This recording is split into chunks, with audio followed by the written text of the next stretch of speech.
back to my channel. Today I'm going to be taking you guys through 5 mistakes that I would say 95% of people make when it comes to healing your gut and getting rid of digestive issues for good.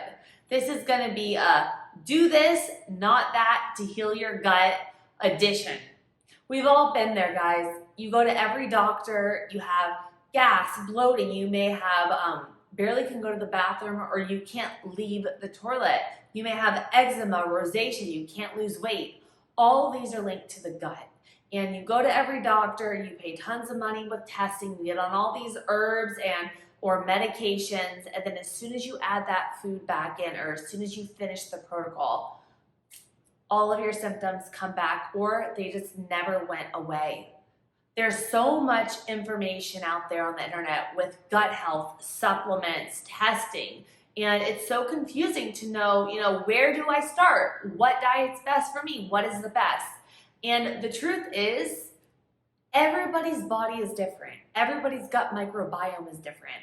For years, I went to doctor after doctor and healing center, and no one found the underlying issue until one day I did a stool test. I found out I had SIBO, H. pylori parasites. If you haven't checked out my story, I have a whole YouTube playlist on it, and it's called My Journey with SIBO. I will put it below.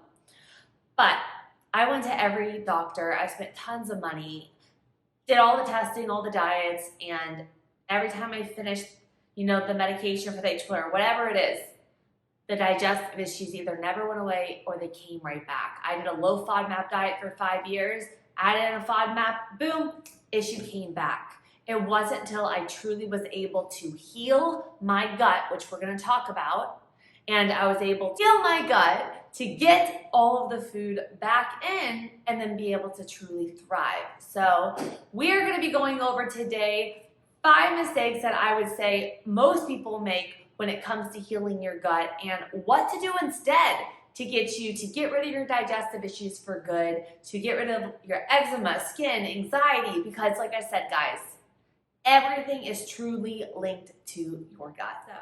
And if you guys don't know me, I'm Elizabeth with ElizabethAylorFitness. You can follow me on Instagram and TikTok. I'm in my stories in there daily, as well as make sure to subscribe below. I post 2 new videos every Wednesday and Sunday, as well as I go live, do a Q&A with you guys every single Monday at 5 p.m. Eastern Standard Time. So make sure to subscribe, turn on those bell notifications, and let's dive right into it. My first mistake I see most people, my clients, before they come to me make, what I see them do when it comes to healing the gut is they do all of these elimination diets, but they don't heal the gut, so when they add the foods back in, they immediately get all of their symptoms back. And I would say a good little example for that would be someone, say they were sensitive to gluten. Sensitive, I'm not saying celiac. So they take out the gluten. They don't really do anything in terms of gut healing. They just remove the gluten for a few months. Gluten-free diet, symptoms go away, skin feels better, gut feels better, and then all of a sudden they add it back in and all their symptoms come back. What happened was you didn't take the time to heal that gut, to reduce the inflammation, to figure out what the underlying cause was and address it. You just took the food out, for example, a low FODMAP diet, you remove the fermenting, you're gonna have less gas and bloating, but what was the reason you were having that in the beginning? Was it a probiotic issue? Was it, you've been on a lot of antibiotics in the past that kills both the good and the bad? Was it, do we have underlying parasites, SIBO, H. pylori, like what is going on before? So my number one, I would say, is eliminating all these foods, doing these different, low FODMAP diets, and thinking that they're gonna fix you. You are really just taking foods out to help with your symptoms, and if you don't take the time to heal the gut, you're gonna put the foods right back in and you're gonna be triggered again because you're not addressing the underlying issue. And I get asked this a lot, is what diet is best for someone with digestive issues? This is really gonna come down to the individual. All of my clients, I figure out what the underlying cause is, what that trigger is, and then I customize their protocols to them. That's another reason why, guys, nobody's body is the same. So my first mistake I see most people make is following elimination diets, FODMAP diets, thinking that cutting everything out is going to heal their gut, when it really just removes it, symptoms become less, and if you don't take the time to heal the gut and figure out what the main issue is, you're not going to get down to that, and you're just going to be triggered again when you add the food back in. My second mistake that I see most people make when it comes to healing the gut is, I did this actually. It is when you are doing all of these diets, you get so stuck into the fear of adding things back in that you end up on like 3-4 ingredients, afraid to eat off of that, and you're stuck in a ripple effect. You've come so limited to your foods, you add something in, you didn't heal the gut, so you get the symptom back, and then you get scared of adding new foods in, and then your diet just becomes very limited. And the problem with this is, like I said before, guys, number one, you're not addressing the main issue, so you're not getting rid of the digestive issue at hand. But number two is, when it comes to the gut, you need to have good probiotics, prebiotics, and postbiotics for the gut. If you are eating very limited diet and you are not getting in all the probiotic fiber, the prebiotic fiber from those foods, all the wide ranges, you're gonna have less fiber in your diet, less to make the short chain fatty acids, which feed the good bacteria in the gut, because you need to give your, the good probiotics food, and then you are gonna have less gut microbiome diversity. So my second mistake I see most people make is they get stuck into this whole of, I did this elimination diet, then they didn't really heal the gut, so they add the food back in, they get an issue, gas, bloating, IBS, maybe it be a skin issue, anxiety. So then they cut the food back out thinking it's the food. So then less food in the diet, less, prebiotic fiber, less gut microbiome diversity, and then you're just throwing off the whole gut microbiome. So it really comes down to, I do a protocol with my clients where we remove the pathogens, we find out what the underlying cause is, we start healing the gut. But this is huge for me. Do not let yourself get into a hole of, 3 to 4 ingredients. Check out my YouTube you can just search it, the low FODMAP diet. I followed it for 5 years, and I did a whole review on it, and I talked about the best diet, so go check that out. The third mistake I see most people make, my clients actually come to me with this one all the time.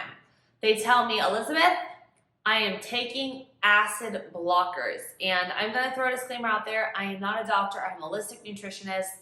I'm just gonna say, from everything on my perspective, everything I've tried, and everything that I've researched. So with acid blockers and the gut, this is the deal, okay guys? Number one, if you're having digestive issues, if you're getting acid reflux, if you don't have a gallbladder, if you are getting older, your HCl, as you get older, it actually lowers.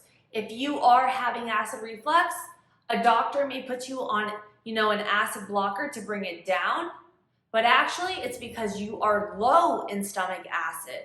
And if you don't have enough stomach acid, HCl, that's actually what denatures the protein, kills off the bad bacteria in the gut. So if you're having, acid reflux issues, or not having all of your absorption from your minerals, or we're getting older, we may not be completely breaking down that protein, and that actually is going to throw off, again, the gut microbiome. People that have SIBO, a lot of the times they have low stomach acid. Something that I have some of my clients do is I'll have them get like a Bragg's apple cider vinegar, and you could do a little bit of that diluted in water, always diluted, guys, that stuff is harsh. But the Bragg's apple cider vinegar, if you dilute it in some water before a meal, that actually helps increase your stomach acid, which is gonna help if you do have acid reflux. But two, guys, you gotta figure out the underlying cause.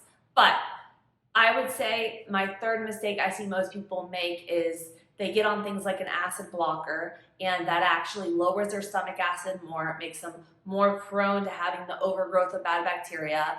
It throws off, if you don't have enough HCl, you're not going to be denaturing the protein. So if you have leaky gut already, the indigested protein goes into the bloodstream, causing more inflammation. So it's a whole little trifecta, but I don't see a lot of people talk about that, so I really wanted to mention that one. The fourth mistake I see most people make when it comes to healing the gut is going to be in terms of probiotics. I see a lot of people in the beginning of their gut healing journey, they go towards the kombucha, the fermented foods, tons of probiotics, and they kind of just are gravitated towards probiotics, gut health, good, tons of information, add them in. And this is very dependent on the person. So for example, if someone has a very, very, I would say, compromised gut flora, they've been on a lot of antibiotics that kill both good and bad bacteria, or, they've been on a lot of just rounds of antibiotics, or following a very refined sugar diet, high in processed oils with leaky gut and things going on, or SIBO people, so people with small intestinal bacteria overgrowth, or even histamine sensitive people. The reason for this is, like with SIBO, you have too much of bacteria in the wrong area. So adding more to it could actually exacerbate those issues. And then in terms of histamines, you have to watch with fermented foods because of the histamines. And if you have also a very compromised gut flora, you have to watch too, because if you add too much in too fast, you may actually get die-off and have more gas and bloating. So here's what you do with probiotics, okay? So first off, your body needs probiotics, okay? You got 93% of your serotonins produced in your gut. We've all done antibiotics. We all probably got some type of leaky gut going on. If we have constipation, we want to regulate it all. So what I like to focus on with my clients is I first figure out what the underlying issue is. Then I address things with a diet to help get the inflammation down, adding in certain foods as well as supplements to get the inflammation down in the gut and to start healing the gut. As we talked about earlier, once we get, the gut inflammation down, and you start healing the gut, and you can add more foods back in because you have, things aren't going into the bloodstream with the leaky gut, and you're able to kind of get down the inflammation, heal, and add more foods back in. Same things with probiotics. If you have a very compromised gut flora, what I like to do is focus on healing with my clients, and then based off of how fast we're healing, I will throw certain things in depending on how our body's responding. So if we're not high histamine, I may throw in certain fermented foods because they have our prebiotics and probiotics, so good to feed the good bacteria and the food to feed the good bacteria. Really dependent on the person when it comes to doing probiotics, but I would say SIBO, histamine are very, very sensitive gut. You want to really watch with probiotics and fermented foods like the kombucha.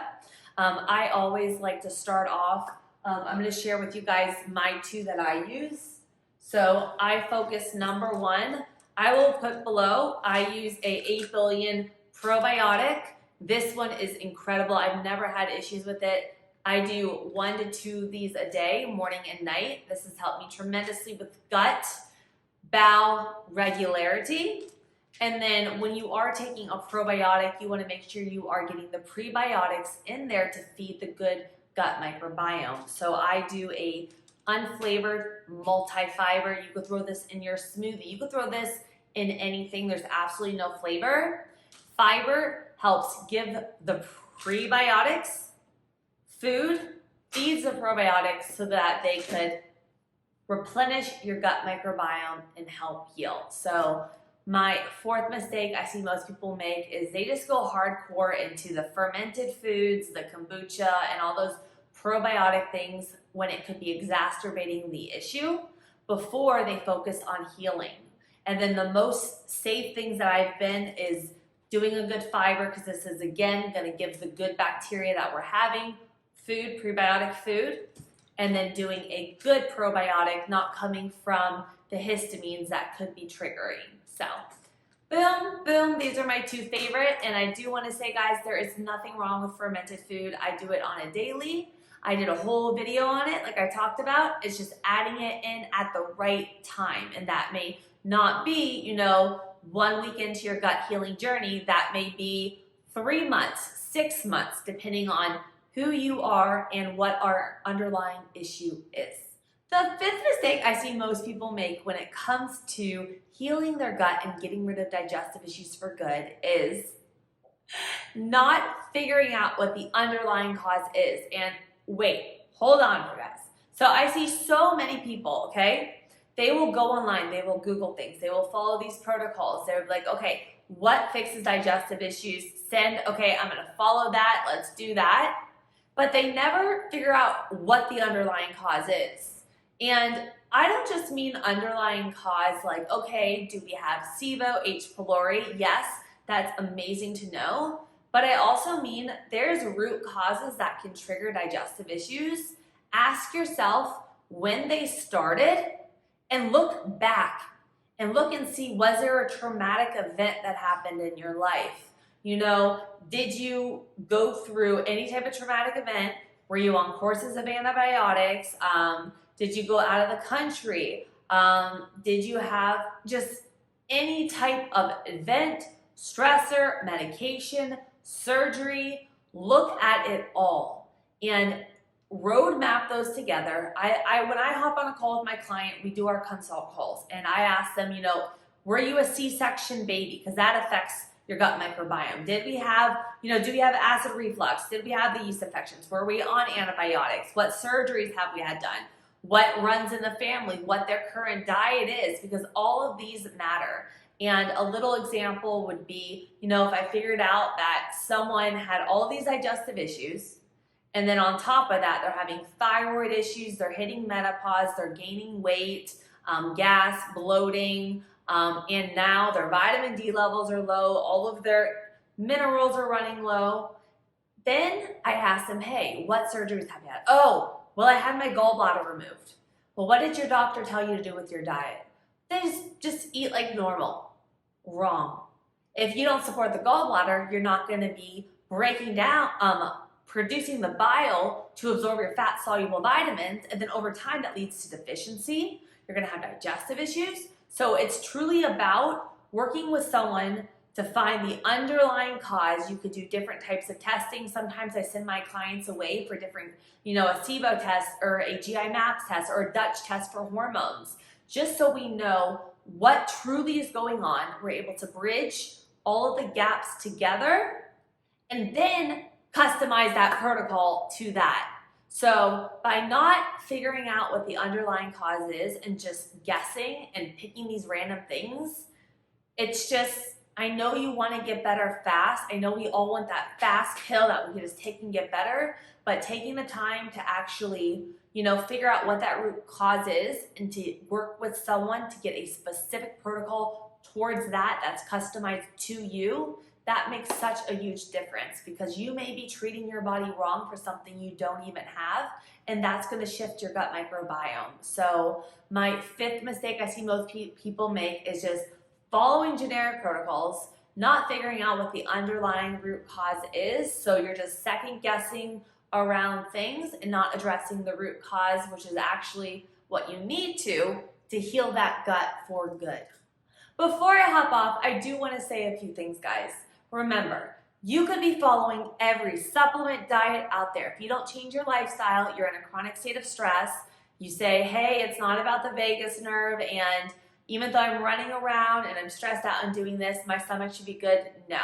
You need to slow down. You need to focus on stress, sleep, recovery, vagus nerve, getting it down, and focus on healing. If you guys ever do need help, feel free to send me over an email. I work with clients all around the world: metabolism, gut health, hormones, training, fat loss, all of that. I'll put my email below for you guys, and you can just send me over email, and I would love to connect with you guys and we can go from there. And I do have something to say though. If you guys have any requests for content, feel free to let me know below. I'm loving just sharing everything with you guys. Everything on gut health, hormones, metabolism, insulin, workouts. I just have so many epic things for you guys. So make sure to subscribe, turn on those notifications, and I will see you tomorrow for our live at 5 p.m. Eastern Standard Time. Bring all of your questions, and I can't wait to see you there. Bye.